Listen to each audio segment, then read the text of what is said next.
بسم اللہ الرحمن الرحیم نحمدہ و نصلی علی رسول الکریم. آج کا لیکچر صرف موٹیویشنل ہوگا. ایکچول مٹیریل جو ہے وہ اگلی بار سے شروع کریں گے، بلکہ میں چاہتا ہوں کہ اس کی کچھ تیاری تم لوگ پہلے سے کر کے آؤ. کافی سارا اس کا مٹیریل ہے جو اسیومڈ بیک گراؤنڈ ہے، اس کا میں نے لنکس بنا دی ہیں اور ایک ویب سائٹ پہ ڈال دیا ہے. تو وہ بیک گراؤنڈ ہوگا تو وی کین ذرا کسی رفتار سے چل سکیں گے. جو مٹیریل میں پڑھاؤں گا it will be very new, very useful. اس طرح کا کوئی کورس فی الحال دنیا میں نہیں ہے، نہ کوئی کتاب ہے. تو آئی ایم ہوپنگ کہ اس کی اینڈ پہ ہم لوگ اس کی کتاب بھی لکھ لیں گے.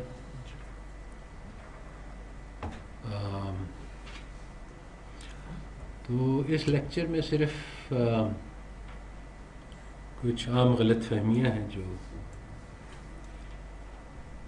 اسٹوڈنٹس کے دماغ میں ہوتی ہیں، وہ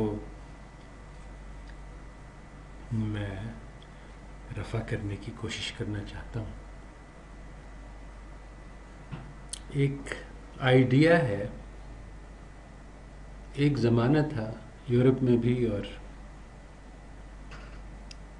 ہمارے یہاں تو ہمیشہ سے رہا ہے کہ یہ بات تصور کی جاتی تھی کہ دین جو ہے وہ ہر چیز پر محیط ہے اور دنیا کا ہر شعبہ اور زندگی کا انسان کے ہر شعبے میں دین ہماری رہنمائی کرتا ہے.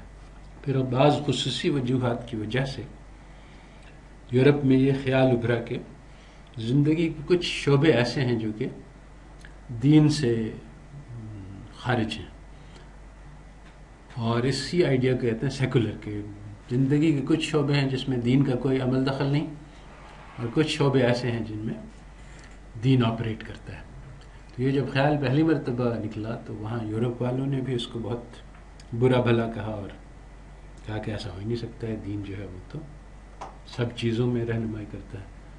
مگر بعض وجوہات کی وجہ سے، جس کی بڑی تفصیل ہے اور جس کی تفصیل میں نے اپنے بعض مقالات میں لکھی بھی ہے کہ یہ کیسے ہوا کہ یورپ والوں نے یہ خیال کو قبول کر لیا کہ زندگی کے بعض ایسے شعبے ہیں جس میں دین کا کوئی عمل دخل نہیں.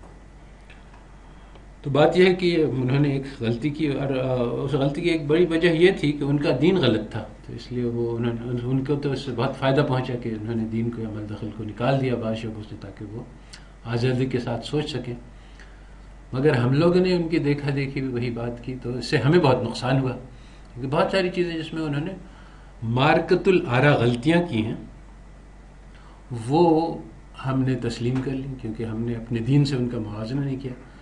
اسلامک اکنامکس خاص طور پہ ایک مضمون ہے جس میں یہ مسئلے بہت گہرے طور پہ پیدا ہوئے ہیں، کیونکہ انہوں نے کہا اہل مغرب نے کہ معاشیات میں دین کا کوئی عمل دخل نہیں، تو ہم نے بھی اس کو تسلیم کر لیا. اب جو ان کے جو معاشیات کے اصول ہیں وہ دین سے ہر جگہ پر ٹکراتے ہیں، مگر ہم نے چونکہ دین کو اس سے باہر نکال دیا تو اس لیے اس میں ہمیں کوئی ٹکراؤ نظر نہیں آیا، تو اس سے بہت نقصان ہوا. تو بات یہ ہے کہ اسٹیٹسٹکس میں ایسی چیز ہے، اکانومیٹرکس میں ایسی چیز ہے کہ ظاہر لگتا ہے کیونکہ ہم لوگوں کی یہ ٹریننگ دی گئی ہے کہ میتھمیٹکس میں دین کا کوئی عمل دخل نہیں، اور بایولوجی میں اور فزکس میں، حالانکہ سب چیزوں میں دین کے گہرے اثرات ہیں. تو ہم لوگوں کو ایک بہت قیمتی پیغام دیا گیا ہے، اور اس میں یہ کہا گیا ہے کہ یہ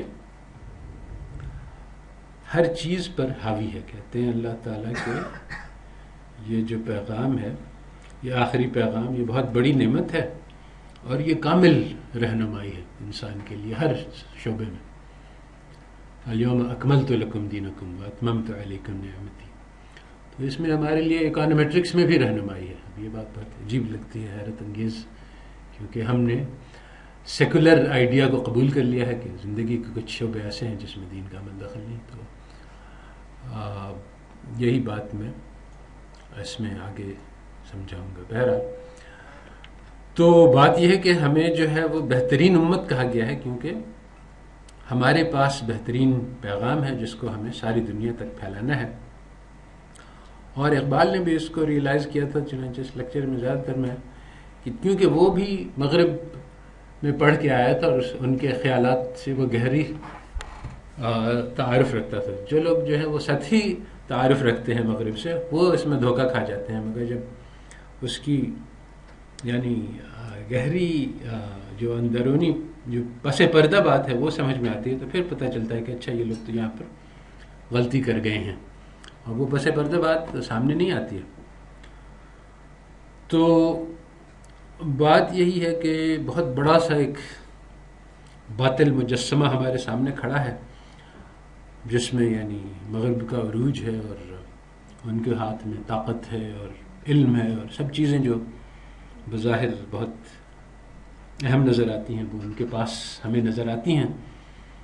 تو ہمیں لگتا ہے کہ ہم بہت بیکورڈز ہیں اور پیچھے ہیں اور ہمارے پاس کچھ بھی نہیں ہے، نہ دین ہے، نہ دنیا ہے، نہ عقل ہے، نہ. تو اس کے بارے میں اقبال نے کہا ہے کہ کیوں گرفتار طلسم ہیچ مقداری ہے تو، دیکھ تو پوشیدہ تجھ میں شوکت طوفاں بھی ہے. کہ تم کو ایک جادو سے لوگوں نے یہ سکھلا دیا ہے کہ تم کو کوئی ویلیو نہیں، ہیچ مقدار، کچھ بھی نہیں. حالانکہ اللہ تعالیٰ کہتے ہیں کہ لقد خلقنا الانسان فی احسن تقویم، کہ انسان کو اشرف المخلوقات بنایا. ساری کائنات میں جتنی مخلوقات ہیں اس میں سے سب سے زیادہ قیمتی جو ہے وہ انسان ہے. تو یہ دونوں چیزیں، انسان کو اللہ تعالیٰ نے فرشتوں سے سجدہ کروایا تو آخر کچھ تو ہوگا ہمارے پاس جس کی وجہ سے یہ ہوا. تو یہ بات سمجھنے کی ہے وہ کون سی چیز ہے کہ دیکھ تو پوشیدہ ہیں تجھ میں، کہ تمہارے اندر ہڈن ہیں کچھ ایسی چیزیں، کچھ ایسی کیپیسٹیز، تو وہ کیسے ہم ڈیولپ کر سکتے ہیں. تو میرا اپنا تجربہ یہی ہے کہ اسٹوڈنٹس کو یہ جو بیسک کیریکٹرسٹک ہے، طالب علم بننا، علم کی طلب کرنا، سیکھنا، وہ آتا نہیں ہے، کبھی بھی کیا نہیں زندگی میں. تو اس لیے وہ جو آلے ہیں اللہ تعالیٰ نے دیے ہیں سوچنے کے، ان کو زنگ لگ گیا ہے کیونکہ وہ استعمال ہی نہیں کیے. تو جب وہ کوشش کرتے ہیں سیکھنے کی تو وہ ان سے ہوتا نہیں ہے. تو جب ہوتا نہیں ہے تو وہ کہتے ہیں کہ اچھا میرے اندر کچھ خامی ہوگی، ہار مان لیتے ہیں کہ سیکھنے کی کوشش ہی نہیں کرتے کچھ. اور اس میں ان کی پوری یعنی خطا نہیں ہے، بلکہ بہت سارے اور بھی فیکٹرز ہیں جو اس میں کنٹریبیوٹ کرتے ہیں. کہ ٹیچرز اچھے نہیں ہوتے، کوشش نہیں کرتے، ان کو خود سبجیکٹ نہیں معلوم ہوتا، کیسے کنوے کریں گے. اس کے بعد جو سبجیکٹ پڑھایا جا رہا ہے وہ بھی بہت ہی فالتو قسم کی چیز ہوتی ہے، اس میں کوئی سگنیفیکینس ریلیونس نہیں ہوتی ہے، وہ بھی فارن لینگویج میں پڑھایا جا رہا ہوتا ہے. اس لیے اس میں بھی کچھ سمجھ بھی نہیں آتا ہے کہ اس کا میرا کیا ریلیونس ہے.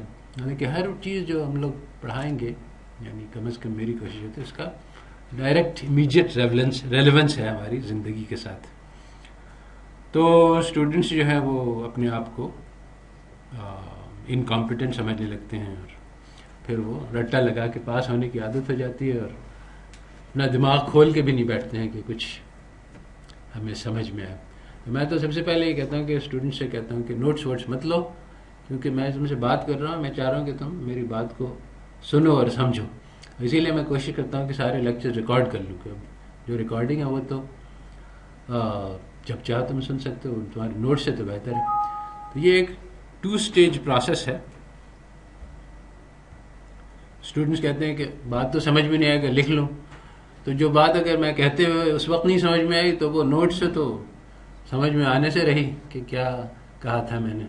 تو وہ اگر اسی وقت کوشش کرنی ہے. اب اس کوشش میں یہ ہے کہ ضروری نہیں ہے کہ ہر بات ہر وقت ہمیشہ سمجھ میں آ جائے، مگر یہ کوشش ہی اصل ہے طلب، کہ وہ جو محنت ہے وہ سمجھنے کی اور اس میں فیل کرنا اور پھر سے ٹرائی کرنا، یہ علم سیکھنے کا طریقہ ہوتا ہے.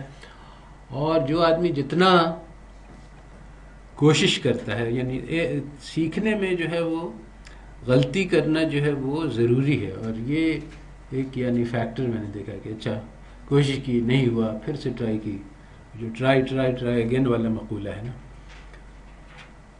وہ بہت ضروری ہے. اگر لوگوں کے ایک کوشش کی اور نہیں سمجھ میں آیا اور اس پہ گیو اپ کر گیا تو پھر سیکھ نہیں سکتا بندہ. سیکھنے میں جو ہے وہ ضروری ہے کہ غلطیاں ہوں، غلطیوں کے بغیر. تو ہمارے جو اسٹوڈنٹس ہیں اور پوری قوم ہے اس وقت بہت برے حالات میں ہے. سب یعنی بہت ہی زیادہ انفیریورٹی کمپلیکس میں مبتلا ہیں. کہتے ہیں کہ ہمارے جو مسئلے ہیں ہمارے قوم کے، وہ ہم تو اتنے پیدل لوگ ہیں کہ ہمیں سمجھ میں نہیں آ سکتے، تو کسی فورن ایکسپرٹ کو بلاؤ تاکہ وہ ہمارے پرابلمس کو اینالائز کر کے ہمیں اس کا حل بتلائے. اب یہ اقبال نے کہا ہے کہ میں ظلمت شب میں لے کے نکلوں گا اپنے درماندہ کارواں کو، شرر فشاں میری آہ ہوگی، نفس میرا شعلہ بار ہوگا. تو بات یہ ہے کہ جیسے کیسے بھی تم لوگ ہو، you are the future of the nation. تو یعنی لٹرلی کہ ہم تو رخصت ہوئے، اوروں نے سنبھالی دنیا. اب جو ہے وہ تم لوگوں کو کام کرنا ہوگا جو کچھ بھی ہوگا. تو اب یہ سمجھنے کی بات ہے کہ تو ہی ناداں چند کلیوں پر قناعت کر گیا، ورنہ گلشن میں بہت بڑی بڑی چیزیں تھیں. تو جو تم اپنا گول سیٹ کرو گے اسی کے حساب سے تمہیں ریزلٹس ملیں گے. یہی مطلب ہے کہ انما الاعمال بالنیات. اگر تم لوگ کوشش کرو گے تمہیں ساری دنیا کی خدمت کرنی ہے، ساری دنیا کو اپنا آخری پیغام پہنچانا ہے، تو اس حساب سے تمہارے اعمال کے ریزلٹس نکلیں گے. اگر تم لوگ یہ کہو گے کہ ہمیں دال روٹی کمانا ہے تو اسی حساب سے ریزلٹس نکلیں گے. تو امت میں اس وقت بڑے ارادوں اور حوصلے والوں کم لوگ رہ گئے ہیں، بہت کم. تو اللہ تعالیٰ فرماتے ہیں کہ لیس للانسان الا ما سعی. انسان کے لیے وہی کچھ ہے جس کے لیے وہ کوشش کرتا ہے. اگر ہم چھوٹی چیز کی کوشش کریں گے تو ہمیں چھوٹی سی چیز ملے گی، اور بڑی چیز کی کوشش کریں گے تو بڑی چیز ملے گی. تو بات یہ ہے کہ ایک مٹیریلسٹ سوچ ہے، اور مٹیریلسٹ سوچ یہ کہتی ہے کہ اگر ہمیں کچھ حاصل کرنا ہے تو ہمارے پاس پیسہ چاہیے، ہمیں بم چاہیے، ہمیں ٹیکنالوجی چاہیے، ہمیں بایولوجی چاہیے، ہمیں بہت ساری چیزیں چاہیے، اور وہ ہمارے پاس ہے نہیں. اس لیے ہم تو غریب ہیں، اور ہمارے پاس ہے نہیں، ہمارے پاس عقل بھی نہیں، دماغ بھی نہیں، دین بھی نہیں، دنیا بھی نہیں، تو ہم کچھ نہیں کر سکتے. تو بات یہ ہے کہ یہ مٹیریلسٹ ویو بالکل غلط ہے. ساری کی ساری دنیا جو ہے وہ جیسے کہ چلی ہے تو وہ ہمیشہ آئیڈیاز سے چلی ہے، انسپریشن سے چلی ہے. رسول اللہ صلی اللہ علیہ وسلم صحرا میں آئے، عرب قوم کے پاس کچھ بھی نہیں تھا دنیا کے اعتبار سے، صحرا کے بدو تھے، نہ دولت تھی نہ کوئی ٹیکنالوجی تھی. اور ان کے برعکس اسی زمانے میں بڑی بڑی قومیں تھیں اور ان کے پاس ٹیکنالوجی بھی تھی اور دولت بھی تھی اور فوجیں بھی تھیں. ہم کہتے ہیں کہ عرب بڑے جنگجو تھے، تو یہ غلط فہمی ہے. جنگجو تو تھے مگر چھوٹی چھوٹی ٹرائبس تھیں، ان کی جنگیں جو ہیں وہ اس میں 10 لوگ ہوتے تھے، 100 لوگ ہوتے تھے. یہ جو 50,000 کی فوج اور لاکھوں کی فوج، یہ تو امپائرز کے پاس تھی. عربوں کا ایسا کوئی ایکسپیرئنس نہیں تھا.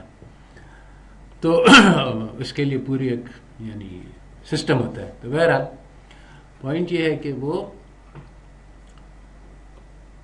اس علم کے ذریعے سے جو رسول اللہ صلی اللہ علیہ وسلم نے ان تک پہنچایا وہ ساری دنیا پہ چھا گئے. تو تم لوگ بھی اسی قوم سے ہو، اور تمہارے اندر بھی وہ سب چیزیں ہیں، مگر یہ جو ہمارے ذہن میں جو رکاوٹیں ہیں یہ سب سے بڑی پرابلم ہے. تو یہ جو کہتا ہے اقبال کہ فریب خورد شاہی، کہ وہ جو شاہی بچہ ہے اگر وہ کووں کے ساتھ رہتا ہے تو اس کے ذہن پہ بھی یہی اثر ہو جاتا ہے کہ یہ تو اڑان نیچی ہے اور مردار کھاتا ہے، حالانکہ اس کے اندر کیپیبلٹی ہے کہ آسمانوں تک پہنچ جائے، مگر وہ ریئلائز نہیں کرتا اس کو. تو یہی مینٹل آبسٹیکلز جو ہیں. بات یہ ہے کہ جو ہمارا ایجوکیشنل سسٹم ہے یہ کولونیل ٹائمز میں ڈیزائن ہوا تھا اور ویسے ہی چل رہا ہے، اور اس کا ایک ہی مقصد تھا کہ وہ بیوروکریٹس پیدا کرے.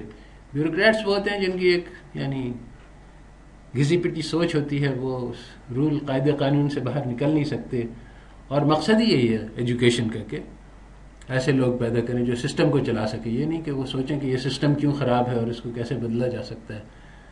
تو ریولوشنری سوچ نہیں پیدا کی جاتی ہے ایجوکیشن میں، بلکہ کنفارمٹی، ڈسپلن. اور دوسرا جو ہے وہ یہ ہے کہ کیپٹلزم کا سسٹم جو چل رہا ہے اس کا مقصد یہ ہے کہ انسانوں کو را مٹیریل بنایا جائے فار دا پروڈکشن پروسیس. چنانچہ یہ بات تو اتنی مشہور ہے کہ ہیومن ریسورس اور ہیومن کیپٹل یہ ساری چیزیں یہی ہیں کہ انسان کو ایک اعلی کار بنایا جائے پروڈکشن فنکشن میں، دولت کے پیداوار میں. انسان کی حیثیت وہی ہے کہ وہ کتنی دولت کما سکتا ہے یا پیدا کر سکتا ہے. تو اگر وہ غریب ہے تو اس کی کوئی ویلیو نہیں. تو یہ آئیڈیا کہ انسان جو ہے وہ ایک کموڈٹی ہے، ایک بکاؤ کا مال ہے، یہ بھی ایجوکیشن کے ذریعے سے پیدا کیا جاتا ہے کہ جب ڈگری ملے گی تو بازار کھلے گا، تمہارے اوپر بولی لگے گی، اور جس کے اوپر زیادہ بولی لگے گی وہ بہت خوش قسمت ہے. اگر اس کو 1 لاکھ کی نوکری مل گئے تو زبردست، اور اس کو 20,000 کی ملی تو چلو ٹھیک ہے کچھ گزارا ہے، نہیں ملی تب تو بالکل ہی بیکار ہے. تو بات یہ ہے کہ یہ سب چیزیں غلط ہیں. انسان جو ہے وہ اتنا قیمتی ہے کہ ساری کائنات اس کو میں سارا سونا اس کو خرید نہیں سکتا. اللہ تعالیٰ نے جیسے بتلایا ہے قرآن میں کہ ایک انسان کی زندگی بچانا ایسا ہے کہ جیسے ساری دنیا کو بچا لیا. تو یہ انسان کی قیمت بتلا رہا ہے کہ ہر انسان کے اندر پوٹینشل ہے کہ وہ ساری دنیا کو بدل دے. تو یہ پوٹینشل کیسے ریئلائز ہوگا؟ یہی اقبال جو ہے وہ پیغام دے رہا ہے کہ آہ کس کی جستجو آوار رکھتی ہے تجھے، تم جس چیز کی تلاش میں ہو. حالانکہ تم اصل میں سکسیس کو اپنے سے باہر ڈھونڈ رہے ہو کہ وہ چیز میرے ہاتھ میں، وہ ڈگری مل جائے، وہ پیسہ مل جائے، وہ نوکری مل جائے تو میں سکسیسفل ہوں گا. حالانکہ راہ بھی تو، رہرو بھی تو، رہبر بھی تو، منزل بھی تو، سب چیز تمہارے اندر ہے. کانپتا ہے دل تیرا اندیشہ طوفان سے کیا، نا خدا تو، بحر تو، کشتی بھی تو، ساحل بھی تو. تم ڈرتے ہو کہ دنیا کے جو طوفان ہے یہ اس میں ڈوب نہیں جاؤں، حالانکہ سب کچھ تمہارے اندر ہے. تم ملاح بھی ہو، کشتی بھی ہو، ساحل بھی ہو اور سمندر بھی ہو. تو سب چیز تمہارے اندر پہلے سے موجود ہے. جس طرح سے ایک بیج کے اندر کیپیبلٹی ہوتی ہے درخت بننے کی، اور نہ صرف یہ بلکہ اس کے اندر سارے وہ چیزیں ہوتی ہیں. یعنی ایک درخت بنانے کے لیے ہمیں ایک انجینئر چاہیے، کاریگر چاہیے، کچھ کیمیکل فیکٹری چاہیے، وہ ساری چیزیں بیج کے اندر اللہ تعالیٰ نے چھپا دی. اسی طرح سے ساری جو صلاحیتیں ہیں وہ یعنی باہر سے نہیں ہوتا ہے، باہر بس وہ سوٹیبل ماحول چاہیے، باقی ساری چیزیں بیج کے اندر ہیں. اسی طرح سے ہر انسان کے اندر اللہ تعالیٰ نے ایسا پوٹینشل رکھا ہے کہ اسی پوٹینشل کو کہتے ہیں کہ اسی کو فرشتوں سے سجدہ کروایا گیا تھا. تو اقبال نے سوچنے کو کہا. یہ سوچ کی بہت ضرورت ہے کیونکہ ہم لوگوں نے انسان کی آئیڈینٹی جو ہے وہ اس کی سوچ پہ منحصر ہے. اگر ہم لوگ کی یہ سوچ ہے کہ ہم ایک تھرڈ ورلڈ کنٹری سے ہیں جو انڈر ڈیولپڈ ہے اور پسماندہ ملک ہے ہمارا، اور ہماری قوم بھی خراب ہے اور کرپٹ ہے، اور ہم بھی خراب ہیں اور کرپٹ ہیں، اور ہماری عقلیں ناقص ہیں، وہ فرسٹ ورلڈ کی طرح سے ہم سوچ بھی نہیں سکتے، تو پھر یہی آئیڈینٹی ہوگی. تو اس لیے اس آئیڈینٹی کو، اس ڈیفیٹسٹ خیال کو الگ ہٹا کے پھر یہ سوچنا ہے کہ اصلی حقیقت کیا ہے.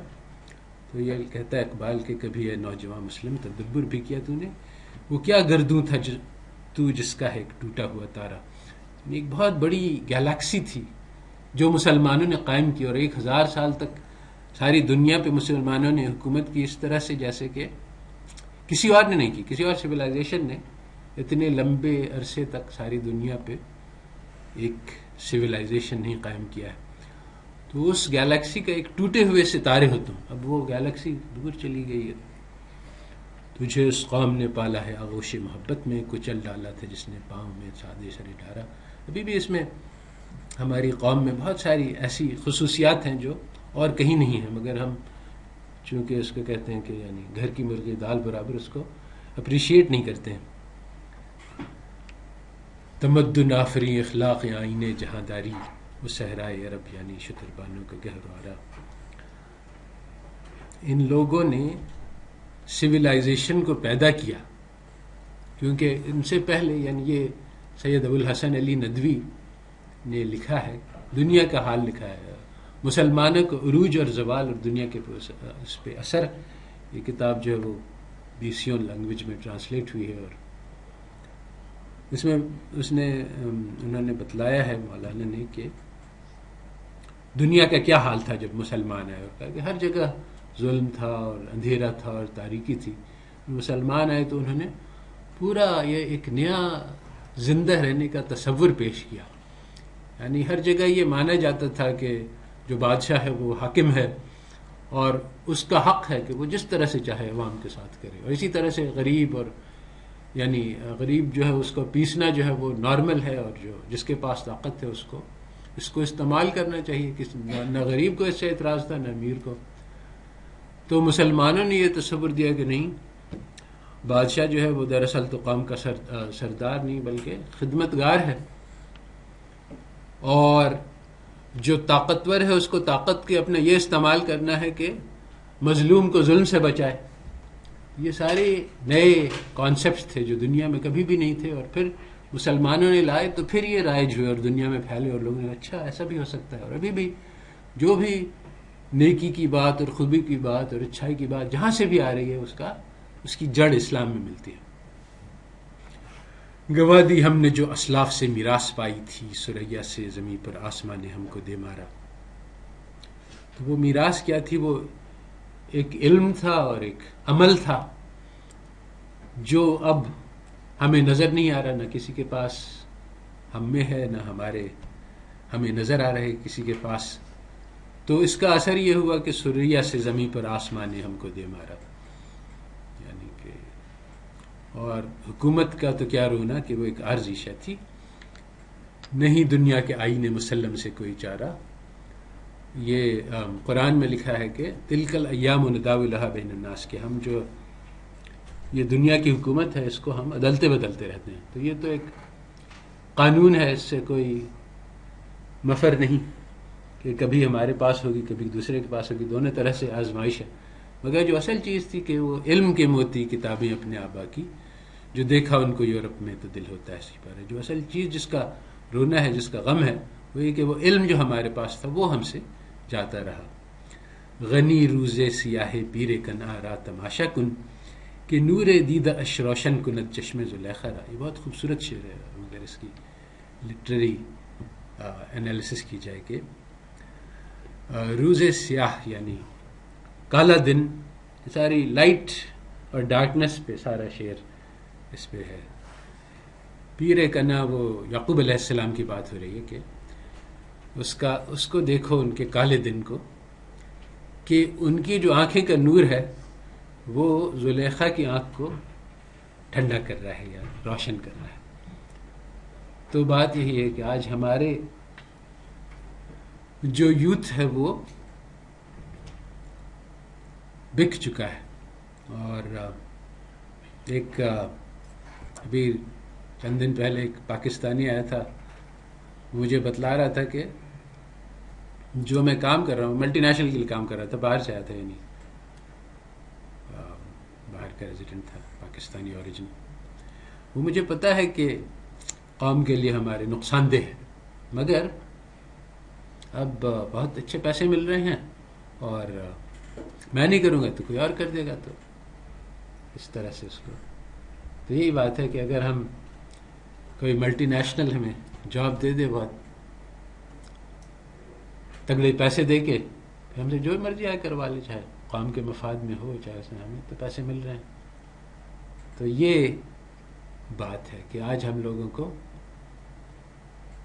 بکری کا مال بنا لیا گیا ہے اور ہمیں بیچا اور خریدا جاتا ہے، اور ہم بھی اس پہ راضی ہیں.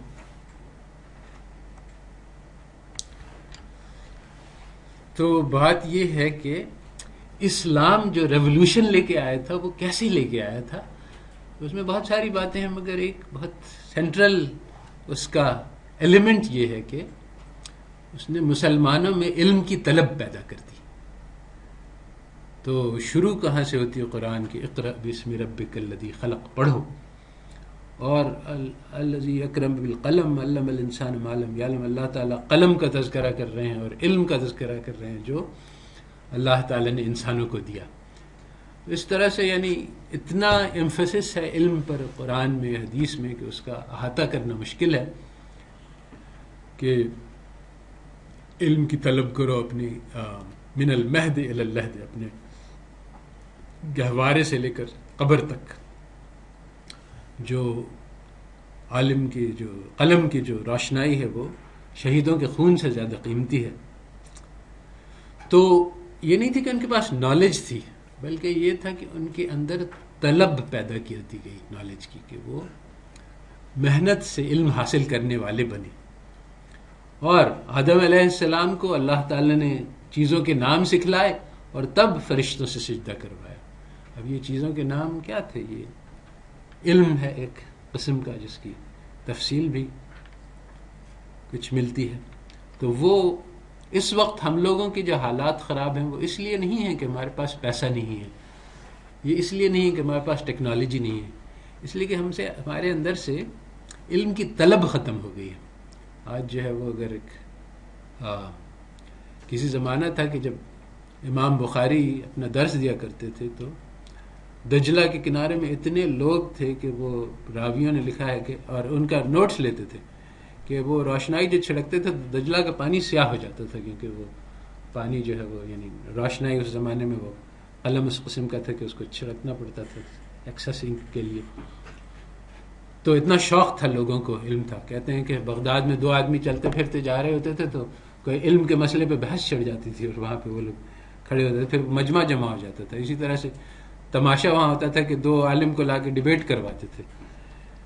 تو آج کل جو ہے وہ اگر کوئی میوزک کانسرٹ ہو تب تو وہ سیوک سینٹر بھر جائے گا.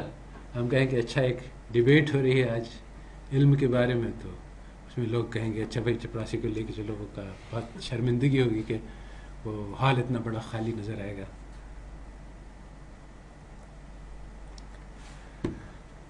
تو مسئلہ ہمارے پاس یہی ہے کہ ہم لوگ اس دھوکے میں آ گئے ہیں کہ مغرب کے پاس بے شمار علم ہے، اتنا سارا ہے کہ ہم اپنی پوری عمر لگا دیں تو بھی نہیں سیکھ سکیں گے، بلکہ 3-4 نسلیں لگیں گی ان تک پہنچنے کی. اس کے بعد ہم کیچ اپ کریں گے تو پھر ہم آگے بڑھنے کا تصور کر سکتے ہیں. ابھی تو ہم اتنے پیچھے ہیں کہ اس کا تصور بھی نہیں کیا جا سکتا ہے کہ ہم ان سے آگے بڑھ جائیں. تو اقبال کیا کہتا ہے کہ خیرہ نہ کر سکا مجھے جلوہ دانش فرنگ، سرما ہے میری آنکھ کا خاک مدینہ و نجف. کہ یہ جو ان کے ظاہری چمک دمک ہے ان کے علم کی، اس سے میری آنکھیں جو ہے وہ نہیں. تو بات یہی ہے کہ بہت ساری چیزیں جو وہ کہہ رہے ہیں کہ یہ علم ہے، اصل میں دھوکہ ہے، غفلت ہے، نادانی ہے. یعنی کتنی ساری ایسی چیزیں ہیں. جیسے ہم لوگ سب پڑھتے آئے ہیں کہ کنزیومر تھیوری میں ہم لوگ یوٹیلٹی میکسیمائزیشن میں پڑھا ہے کہ جب آدمی جا کے وہ سامان خریدتا ہے تو اصل میں وہ ایک یوٹیلٹی فنکشن کو میکسیمائز کر رہا ہے بجٹ کنسٹرینٹ کے ساتھ. اب ہم سے کوئی کہے کہ دیکھو یہ جو بڑھیا ٹماٹر خرید رہی ہے اس کا ایک ملٹی ویریٹ فنکشن ہے، اب دیکھو یہ اس کو نکالنے کے لیے کتنا ٹماٹر خریدنا ہے، اس نے سارے فرسٹ آرڈر کنڈیشنز کیلکولیٹ کیے، اس کے بعد پھر وہ سائملٹینیس ایکویژن سالو کیا، بجٹ کنسٹرینٹ لگائی، اب اس کو پتہ چل گیا کہ مجھے 3.5 سیر ٹماٹر خریدنا ہے، ہم لوگ ہنسنے لگیں گے. مگر اب سیمولسن کہتا ہے تو کہتے ہیں ہم لوگ کہ میری تجربہ بھی بند، میری یعنی اب ساری زندگی کا ہمارا ایکسپیرینس، ہم نے ٹماٹر خریدتے ہیں نہیں، اس کو ہم نظر انداز کر دیں گے، اور جو میں نے دنیا میں دیکھا سب چیز نظر انداز، آنکھیں بند کر کے سیمولسن کے سامنے سجدہ پہ، یہ تو گورا آدمی ہے، اس کی عقل ہماری عقل سے اتنی برتر ہے کہ ہم اپنی عقل کو اس کے مقابلے میں لا بھی نہیں سکتے، بس نے کہہ دیا تو بس سچ ہوگا، ہم اس کو سر تسلیم خم ہے جو مزاج یار میں آئے.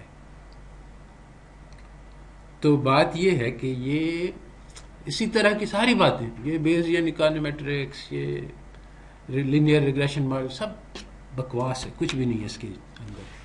مگر اب بات یہ ہے کہ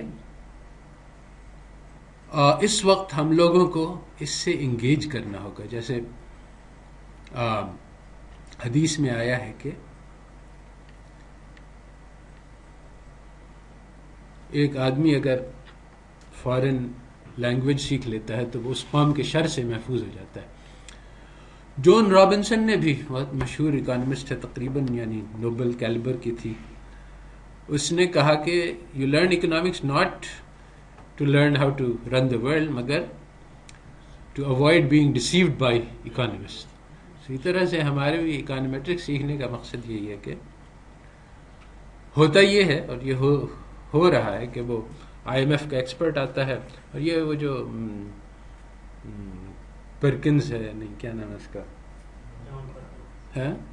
جان، ہاں، کنفیشنز آف این اکانومسٹ، اس نے بتلایا کہ میں ریگریشن ماڈل چلا پلا کے وہ دھوکے کی پالیسیاں ریکمینڈ کرتا تھا. اب کسی کو چونکہ ریگریشن ماڈل سمجھ میں نہیں آتا، اس لیے کہتے تھے ہاں جی ضرور صحیح کہتا ہوگا کوئی آدمی، تو اس لیے جو ہے وہ غلط سلط پالیسیز وہ بنا کے آ جاتا تھا. آج بھی یہی ہو رہا ہے کہ وہ آئی ایم ایف والے آتے ہیں اور پیچیدہ الٹی سیدھی کہانی سنا کے، اور چونکہ ہماری طرف کوئی ایکسپرٹیز نہیں ہے، کہتے ہیں کہ بھئی یہ لوگ بڑے بڑے ماڈل لے کے آئے ہیں، اتنا بڑا کمپیوٹر لگایا تو صحیح کہتا ہوگا. تو ایون جوزف اسٹیگلٹس بھی اسی وی پہ تھا. ہاں، اسٹیگلٹس نے بھی کچھ اس قسم کی باتیں کی ہیں. تو بات یہ ہے کہ دیار مغرب کے رہنے والوں، خدا کی بستی دکا نہیں ہے. بات یہ کہ اہل مغرب نے ایک سسٹم آف علم بنایا جس میں مٹیریل سب کچھ ہے اور انسان کچھ بھی نہیں ہے، اور حقیقت اس کے بالکل برعکس ہے کہ انسان سبھی کچھ ہے اور مٹیریل کی کوئی قیمت نہیں. اگر ہم وہ انسان بننا سیکھ لیں، اور یہی رسول اللہ صلی اللہ علیہ وسلم نے کیا تھا. صحابہ کرام کو صحرا میں رسول اللہ صلی اللہ علیہ وسلم نے کوئی فیکٹری لگا کے نہیں دی کہ اس طرح سے تمہاری کوئی، انہوں نے بایولوجی ٹیکنالوجی نہیں سکھلائی ان کو، بلکہ انسان بننا سکھلا دیا، باقی سب کچھ خود سے ہو گیا. ہم بھی، ہمارے سامنے بھی یہ مسئلہ ہے کہ ہم اگر انسان بننا سیکھ جائیں تو باقی سارے معاملات آسان ہیں، اور انسان بننے میں کوئی رکاوٹ نہیں ہے کہ وہ امریکہ ہمیں منع کر رہا ہے، یا پریزیڈنٹ خراب ہے، یا ہمارے قانون اس کی اجازت نہیں دیتے، یا ہمارا ماحول، کوئی رکاوٹ نہیں ہے، صرف ہم خود اس میں رکاوٹ ہے. تو یہ مغرب والوں نے جو تہذیب کے اصول بنائے وہ بہت ہی غلط قسم کے ہیں، اور اس سے ان کو خود بہت نقصان پہنچا ہے. اور بہت ساری کتابوں میں اور بہت ساری اسٹیٹسٹکس سے یہ بات سامنے آ رہی ہے کہ انسان کی انسانیت میں مسلسل کمی آتی رہی ہے، اور جس کی یعنی ایک واضح مثال ہمارے سامنے ہے کہ یہ جب میں یہ ایک مثال ہے اس طرح کی، یعنی بے شمار چیزیں ہیں. یعنی آج ہر قسم کی یعنی برائی معاشرے میں وہاں پھیل گئی ہے. جب میں گیا تھا 1970 میں امریکہ، تو اس وقت یہ ہومو سیکشوالٹی جو ہے یہ جرم تھا قانونی، اور اخلاقی طور پہ معیوب سمجھا جاتا تھا کسی آدمی کو اگر یہ، یعنی لوگ اپنے آپ کو چھپاتے تھے جو اس عمل میں مبتلا تھے. اور اس میں یعنی اب کیا حالات ہیں کہ اب یہ اس کے خلاف بولنا جرم ہو گیا ہے.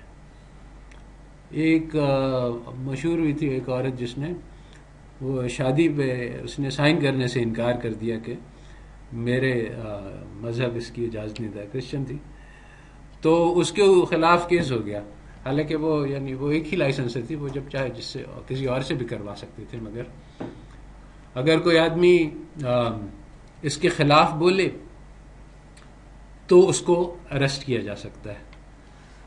اور ہاں اس زمانے میں یہ ایک سائیکولوجیکل کتاب تھی کہ لسٹ آف سائیکولوجیکل ڈیزیزز، تو وہ ذہنی امراض میں بھی شمار ہوتا تھا. اب وہ اس کتاب سے وہ چیپٹر نکال دیا گیا ہے اور اب وہ نارمل شمار کیا جاتا ہے. اب اس کے برعکس یعنی کینیڈا میں بچوں کو باضابطہ زبردستی تعلیم دی جاتی ہے کہ یہ نارمل بیہیویئر ہے، جس سے مسلمان بہت پریشان ہیں کہ ہم اپنے یعنی اگر وہ بچوں کو اسکول سے باہر رکھیں تو ان کے خلاف قانونی کارروائی ہوتی ہے کہ تم اپنے بچوں کو جو ہے وہ تو یعنی اس قسم کی یعنی میں کہہ رہا ہوں کہ کتنا زمانہ بدل گیا کہ جس چیز کو برائی کہا جاتا تھا وہ 20 سال میں اب اچھائی بن گئی.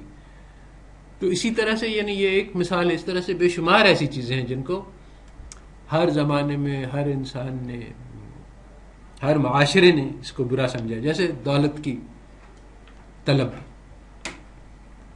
پیسے کو جمع کرنا، اس کو رکھنا، یہ سب چیزیں جو ہیں یہ اب جو معیوب تھی وہ اب جو ہے وہ محبوب ہو گئی ہیں. اسی پر وہ صاحب نے کہا کہ تھا جو ناخوب بتدریج وہی خوب ہوا، غلامی میں بدل جاتا ہے. صحیح ہے، ایسے یعنی اس کی بات سارے وہ ہے. تو اب تم لوگوں کو کیا کرنا چاہیے؟ تو زمانہ یہ تم لوگوں کو سکھلا رہا ہے کہ خوشی لوٹو، مزے کرو، صرف اپنی پرواہ کرو اور کسی کی پرواہ نہیں کرو. تو this is the message which is being spread by so many things. یعنی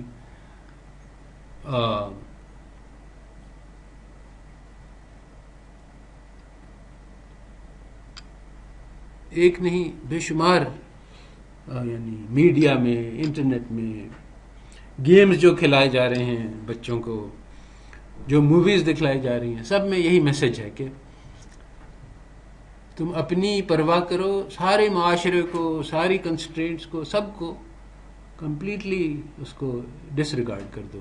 ماں باپ کی ذمہ داری کوئی پرواہ نہیں، بیوی بچوں کی ذمہ داری کوئی پرواہ نہیں، تمہارے دل میں جو خواہش ہے اس کو پورا کرنا یہی تمہارا واحد فرض ہے. اس کے علاوہ تمہیں اور کچھ کرنا ہے. اس کے اثرات ہم آج دیکھ رہے ہیں اپنے معاشرے میں کہ یہ پیغام ایسا نہیں ہے کہ یہ بیکار جا رہا ہے، سب کے ذہنوں میں کو متاثر کر رہا ہے.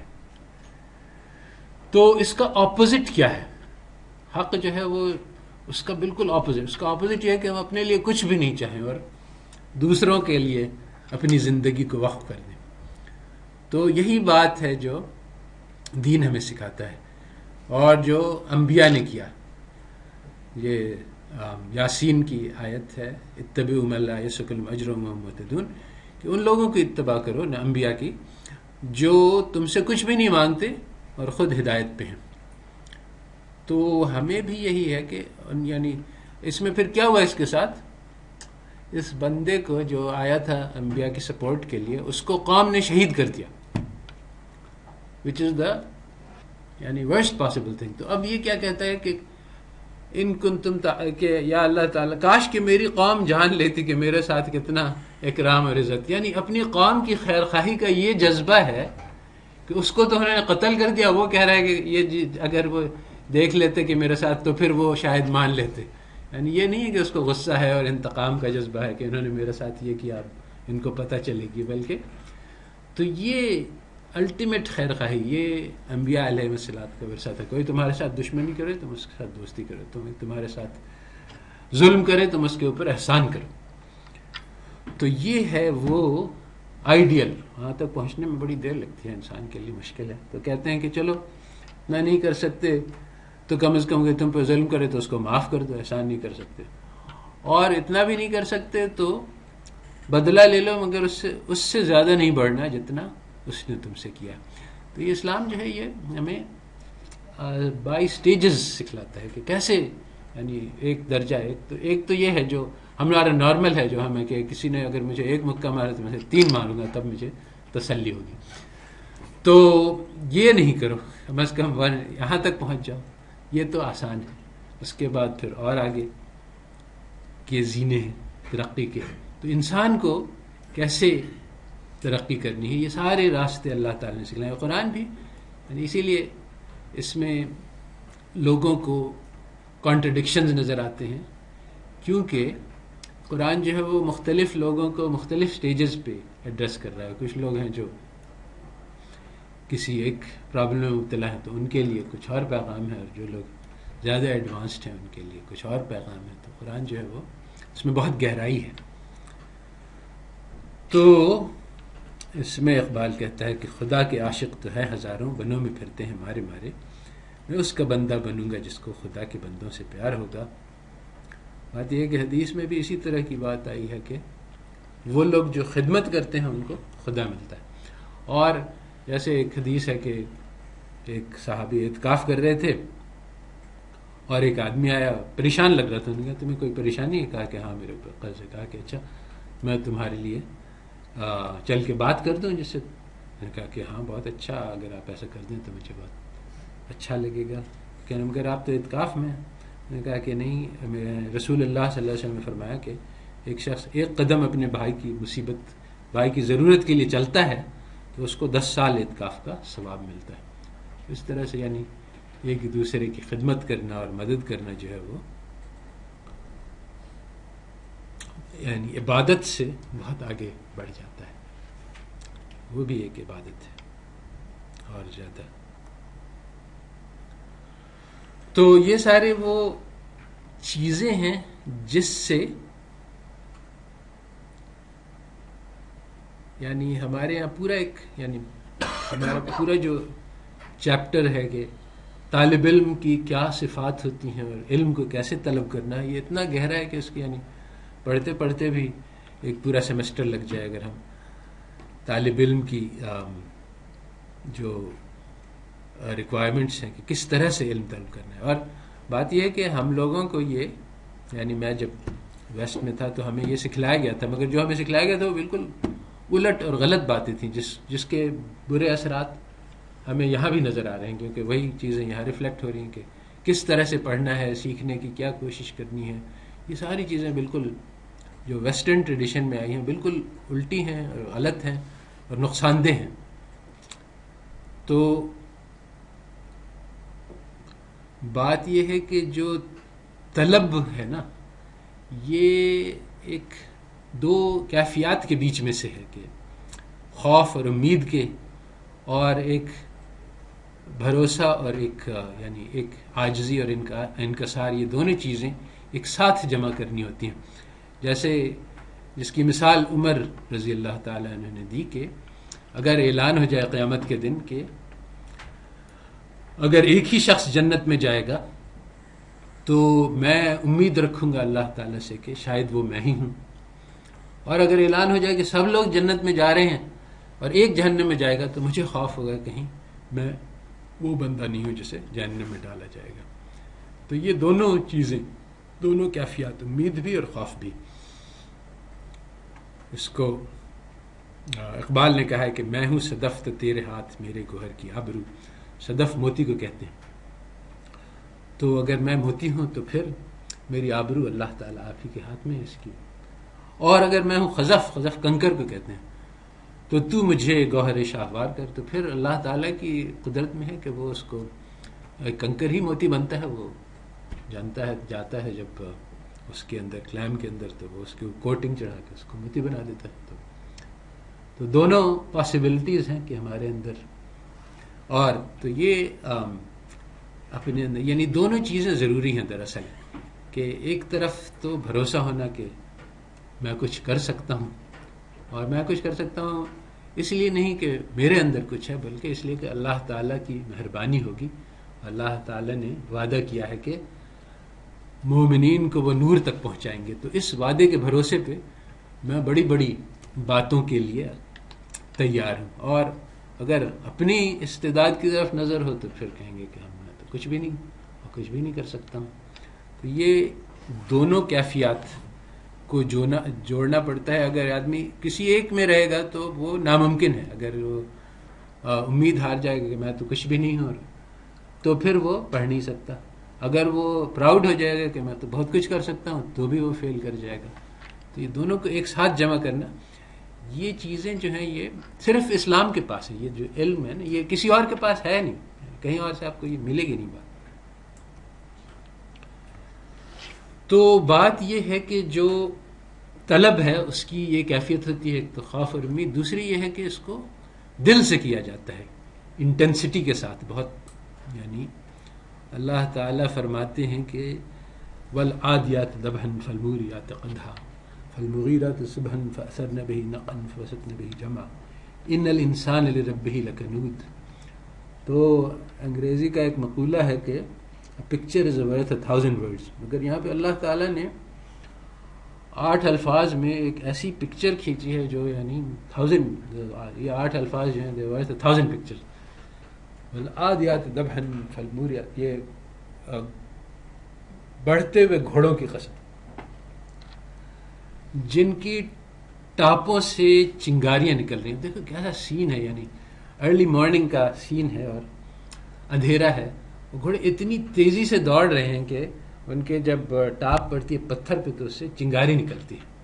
اس سے سپیڈ اور یعنی انٹینسٹی دکھلائی جا رہی ہے. 2 لفظ ہیں اس میں، کیا اللہ تعالیٰ نے سمندر، اسے کہتے ہیں کہ قرآن جو ہے وہ معجزہ ہے ایلوکوینس کا.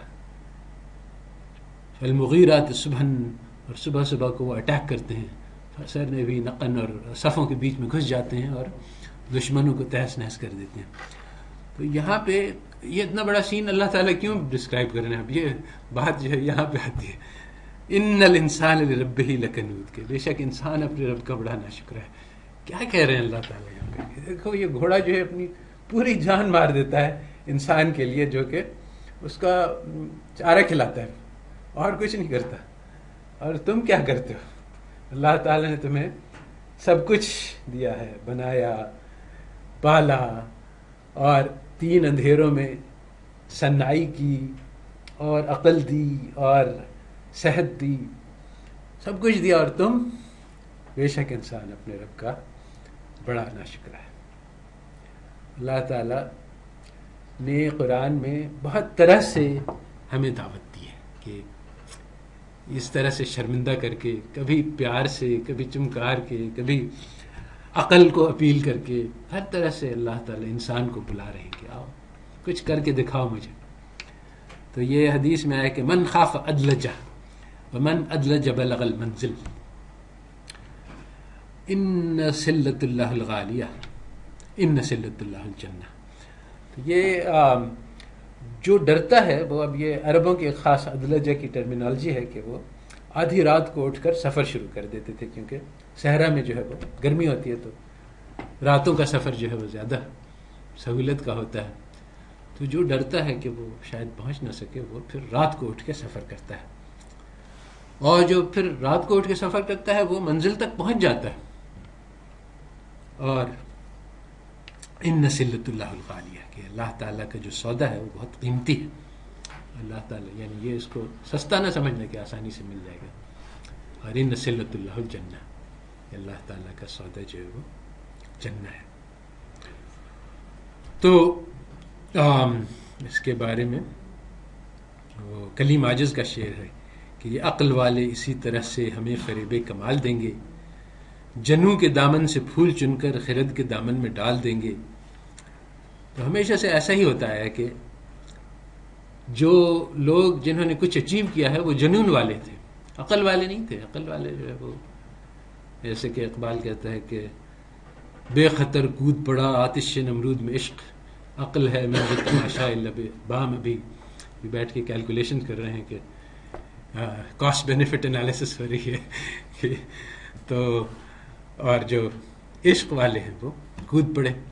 تو اسی طرح سے یہ روز ازل یہ مجھ سے کہا جبرائیل نے، جو عقل کا غلام ہے وہ دل نہ کر قبول. تو یہ دل کے انوالومنٹ سے بڑے بڑے کام ہوتے ہیں، اور اس کے بغیر کوئی بھی چیز نہیں ہوتی. تو مگر جو چیز حاصل کرنی ہے وہ مشکل سے حاصل ہوگی، آسانی سے نہیں ہوگی. نہیں تیرا نشمن قصر سلطانی کے گنبد پر تو شاہی ہے بسیرا کر پہاڑوں کی چٹانوں میں. تو ہمیں آرام طلبی جو ہے، اور یہی اصل میں جو ہے وہ نقصان ہوا ہے کہ آرامکو والے جب عربستان میں پہنچے، سعودی عرب میں، تو انہوں نے آئل فیکٹریز کے لیے اپنے لیبررز رکھے.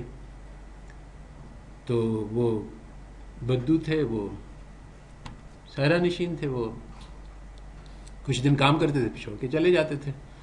وہ کافی ان کو پرابلم ہوتا تھا کہ کیسے ان کو ریٹین کیا جائے. تو انہوں نے پھر ان کے لیے بہت زبردست اپارٹمنٹس بنا دیے، ایئر کنڈیشن، ہر قسم کی لگژری اس میں لگا دی. اب جو ہے وہ بدو کو انہوں نے آرام آسائش کا غلام بنا لیا. تو اس کے بعد پھر ان کو اپنے ریگولر لیبرز پیدا ہوئے.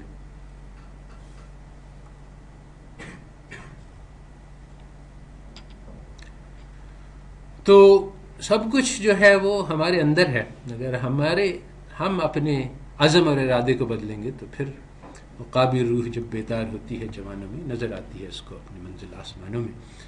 تو یہ کیا تھا رسول اللہ صلی اللہ علیہ وسلم نے صحابہ کو کہ اندر ایک ویژن ڈالا تھا عالمی، اور اس کے ذریعے سے 1000 سال تک دنیا چلی. اور اب ہمارے پاس سے یہ ویژن غائب ہو گیا ہے، تو ہم اسی طرح سے بھٹک رہے ہیں.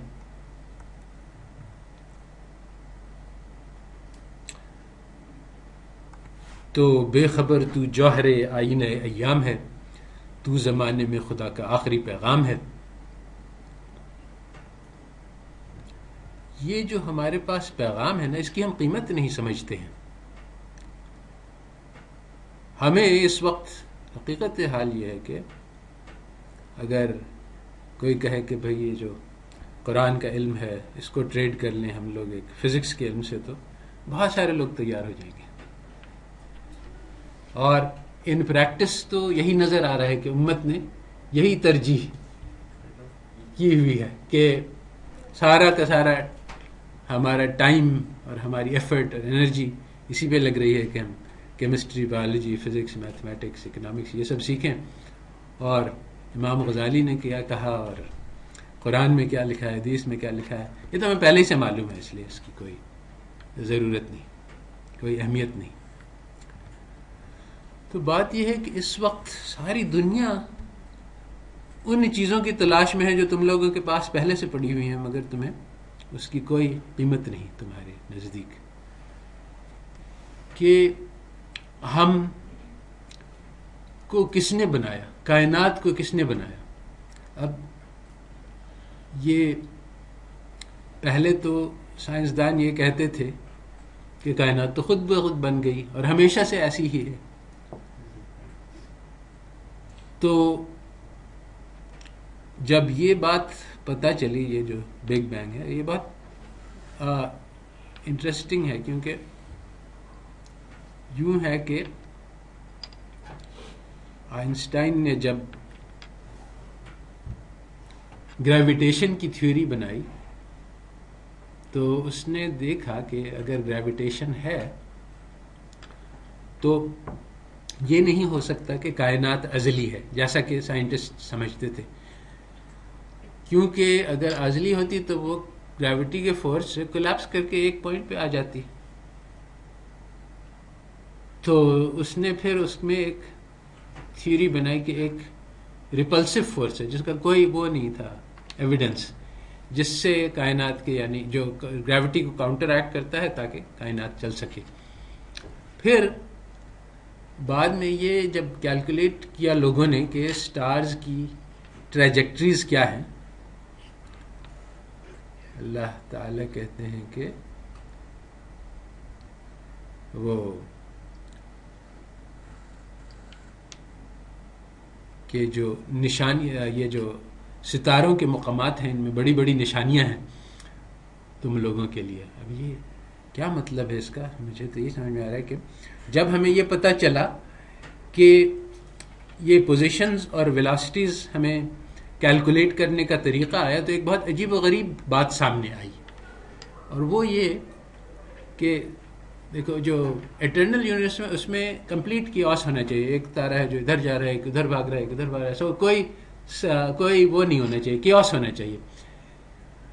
تو اس کے برعکس کمپلیٹ پیٹرن تھا, ایک سینٹر ہے اور سارے ستارے جو ہیں وہ اس سے دور جا رہے ہیں, ایک بالکل کو سینٹرک رنگز میں, جو جتنا دور ہے اس کی یعنی اسی کے حساب سے اس کی ویلاسٹی ہے.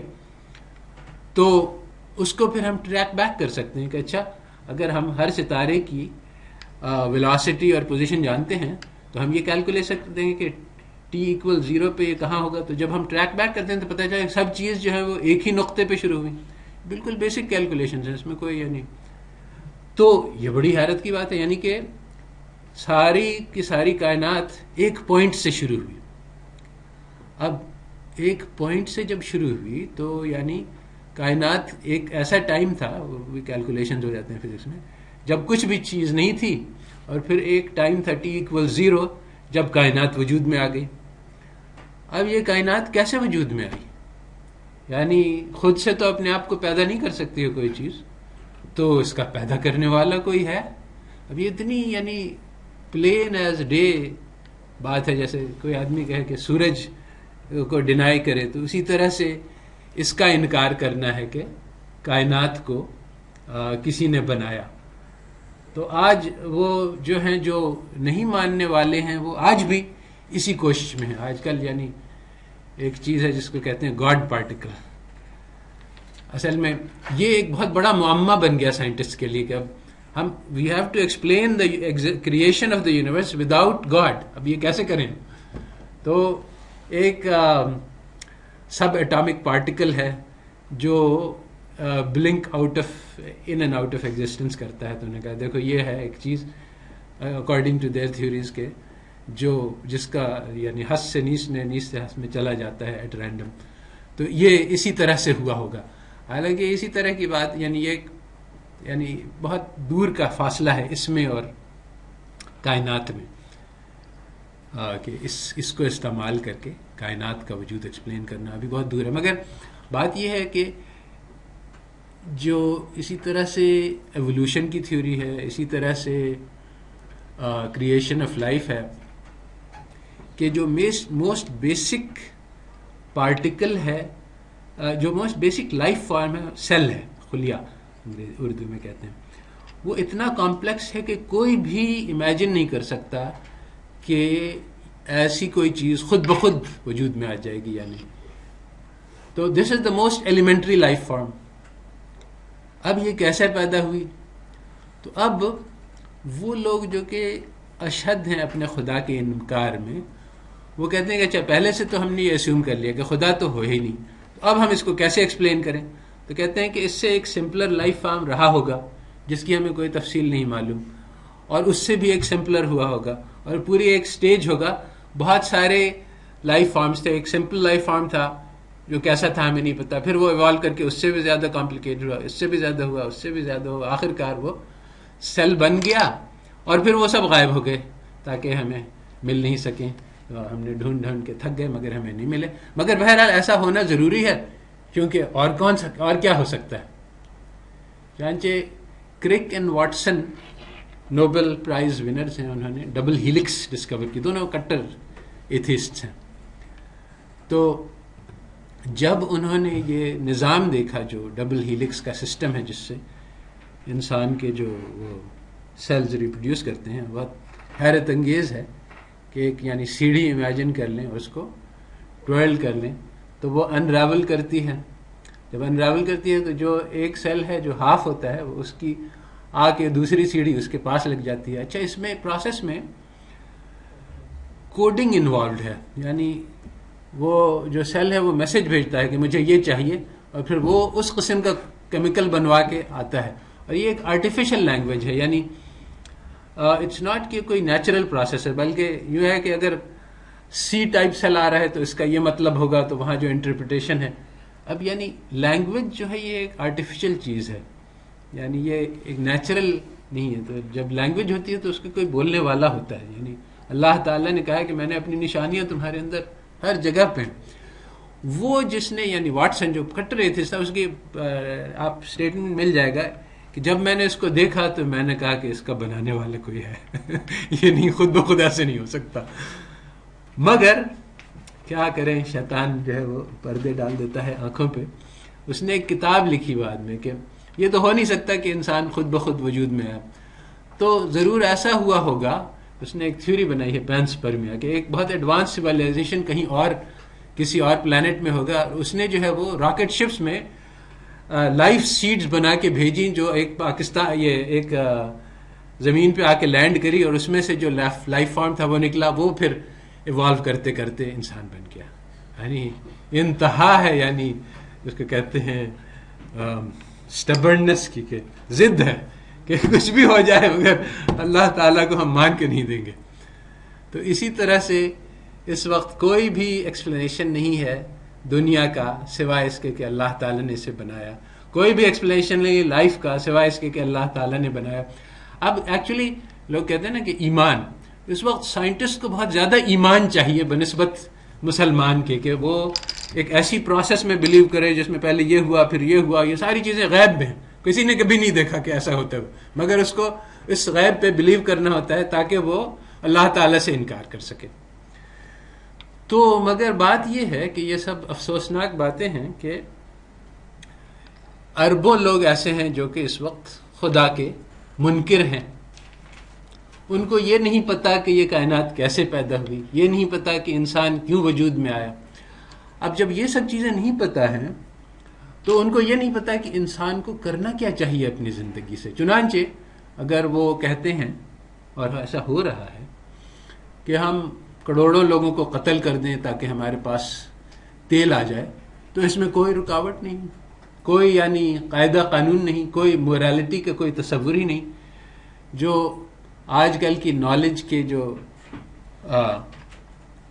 کریٹرز ہیں، لاجیکل پازیٹیوزم ہے جو کہ بیسک تھیوری آج کل چل رہی ہے جو 20th سینچری، اس کی ایجاد کرنے والے نے کہا کہ نہیں، ایجاد کرنے والے بلکہ پھیلانے والے نے، AJR نے، کہ بات یہ ہے کہ moral statements are completely meaning لیس.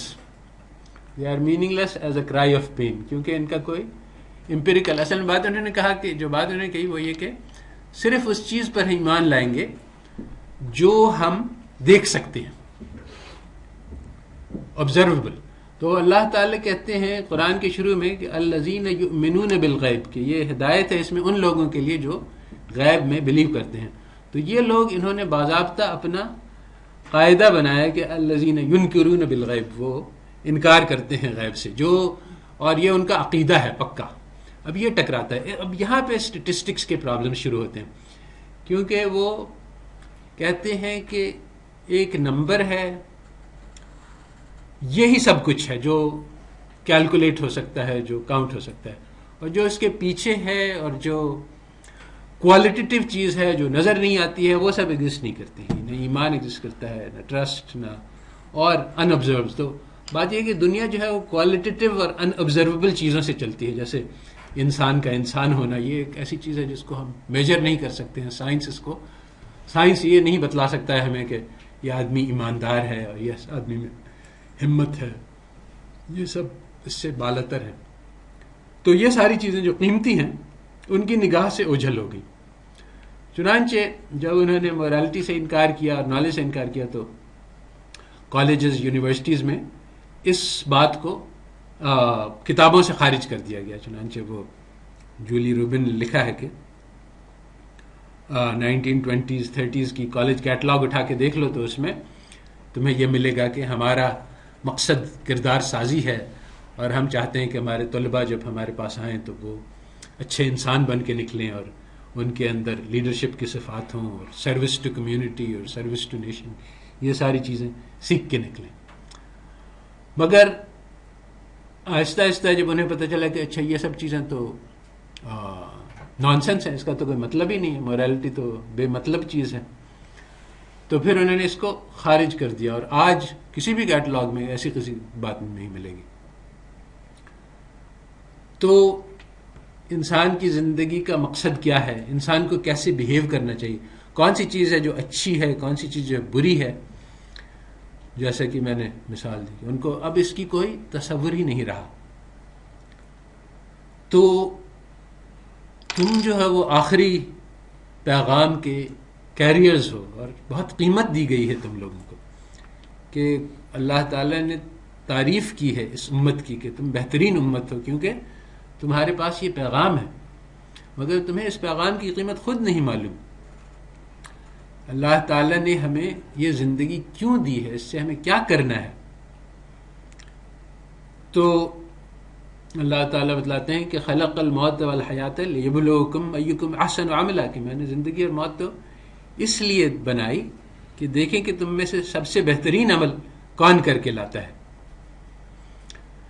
تو یہ ہماری زندگی کا مقصد ہے کہ ہم اللہ تعالیٰ کو سب سے بہترین عمل کر کے دکھلائیں. اللہ تعالیٰ نے بتلایا کہ اگر تم ایسا کوشش کرو گے تو شیطان تمہیں ڈرائے گا اور کہے گا کہ تم تو غریب ہو جاؤ گے. اگر ہم یہ کہیں کہ ٹھیک ہے میں نے اپنی زندگی وقف کر دی خدمت امت مسلمہ کے لیے، اور وہ بھی اللہ تعالیٰ کی محبت کی خاطر، کیونکہ رسول اللہ صلی اللہ علیہ وسلم نے ساری زندگی جو ہے وہ غربت میں گزاری تاکہ امت تک ہدایت پھیل جائے، اور میں بھی ان کی پیروی میں امت کی خدمت کے لیے اپنے آپ کو وقف کرتا ہوں، مجھے اور کچھ نہیں چاہیے. اور تو شیطان ڈرائے گا تم بھوکے مر جاؤ گے. تو بات یہ ہے کہ اس سے مت ڈرو، اللہ تعالیٰ کہتے ہیں کہ اور میرے وعدے پہ بھروسہ رکھو. تو اسی طرح سے ہے یہ بھروسہ جو ہے، ٹرسٹ، توکل، اللہ پہ بھروسہ، یہ بہت قیمتی چیز ہے. اللہ تعالیٰ کہ فَمَن يَتَوَكَّلْ عَلَى اللَّهِ فَهُوَ حَسْبُهُ، اللہ تعالیٰ کا وعدہ ہے کہ جو اللہ تعالیٰ پہ بھروسہ کرے گا اللہ تعالیٰ اس کے لیے کافی ہو جائیں گے.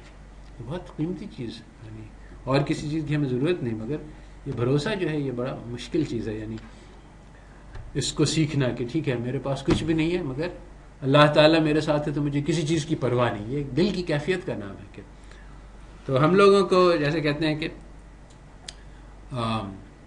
اپنی جیب پہ بھروسہ ہے. اگر میرے پاس روپیہ پیسہ ہے تو میری ضروریات تو پوری ہو جائیں گی، اور اگر نہیں ہے تو پھر تو کہتے ہیں کہ جس شخص کو یعنی اللہ تعالیٰ پہ زیادہ بھروسہ ہو جائے اپنی جیب سے تو پھر وہ توکل کے اس پہ آتا ہے کہ ہم یہ سمجھتے ہیں کہ اللہ تعالیٰ میری تمام ضروریات کے لیے کافی ہو جائے گا. یہ سیکھنے کی چیز ہوتی ہے، اور اس میں پھر یہ ہوتا ہے کہ آہستہ آہستہ سٹیپس لیتے ہیں کہ تھوڑا سا بھروسہ کر کے دیکھیں، ایک قدم اٹھا کے دیکھیں جیسے، اور دیکھیں کہ اللہ تعالیٰ سپورٹ کرتے ہیں کہ نہیں. پھر دوسرا قدم، تو آہستہ آہستہ جو ہے وہ انسان کے اندر یہ قوت پیدا ہو جاتی ہے. دیکھتے ہیں کہ اللہ تعالیٰ ہر موقع پر اگر انسان خلوص کے ساتھ اللہ تعالیٰ کے کام میں لگے تو پھر وہ ہر جگہ پہ اس کو سپورٹ ملتی ہے. تو پھر اس کو وہ کیفیت ایمان کی پیدا ہو جاتی ہے کہ کوئی بات نہیں، دریا سامنے ہے اور فرعون کی فوج پیچھے ہے، کوئی پرواہ نہیں، کچھ نہ کچھ میرا اللہ مجھے بچائے گا. یہ ہے ایکچولی جو معجزہ، جو اصل چیز دیکھنے کی ہے جو موسیٰ علیہ السلام کی، کہ جب ان کی قوم نے کہا موسیٰ ہم تو گئے، آگے دریا، پیچھے فرعون کی فوج، آگے جائیں گے تو ڈوب جائیں گے اور پیچھے تو فرعون ہمیں ہلاک کر دے گا، تو اب کیا ہوگا؟ ہم نے تو ہماری کتابوں میں لکھا تھا کہ ایک نبی آ کے تمہیں بچائے گا، مگر تم نے تو ہمیں ڈبا دیا، مروا دیا.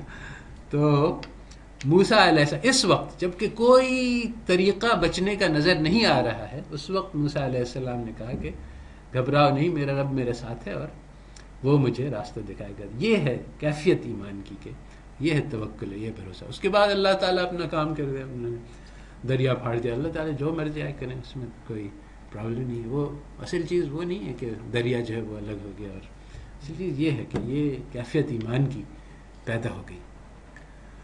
تو ہم لوگوں کو بھی ایک ہی چانس دی گئی ہے، دو چانس نہیں ملے گی.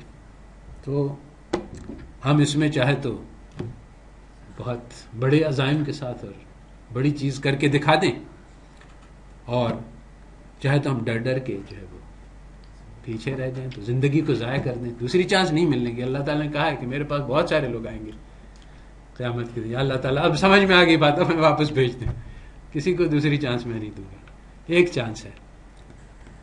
تو اقبال نے ایک آخر میں جو ہے وہ امید کی بات لکھی ہے کہ سنا دیا گوش منتظر کو، یعنی اقبال کو، حجاز کی خاموشی نے آخر جو عہد صحرائیوں سے باندھا گیا تھا پھر استوار ہوگا. جو عہد صحرائیوں سے باندھا گیا تھا پھر استوار ہوگا. نکل کے صحرا سے جس نے روما کی سلطنت کو الٹ دیا تھا، سنا ہے یہ قدسیوں سے میں نے وہ شعر پھر ہوشیار ہوگا. تو اقبال نے کہیں پہ لکھا ہے کہ یہ مجھے الہام ہوا تھا کہ پھر سے اللہ تعالیٰ اسلام کو دنیا میں زندہ کریں گے. تو دور مزدر ہے اسی آگ میں چلنے کے لیے. کہتا ہے کہ اے خدا، وہ شکوہ یعنی وہ شکوہ ہی میں کہتا ہے کہ ہم لوگوں کو پھر سے وہ اپنی پرانی باتوں کو زندہ کر دے. تو یہ ہمارے اوپر ہے کہ ہم کیا کرتے ہیں اس پیغام کے ساتھ. تو یہاں پہ میں اس کو ختم کرتا ہوں، اور ابھی کچھ ٹائم ہے، کچھ اور ہم لوگوں کو ٹیکنیکل باتیں بھی کرنی ہیں.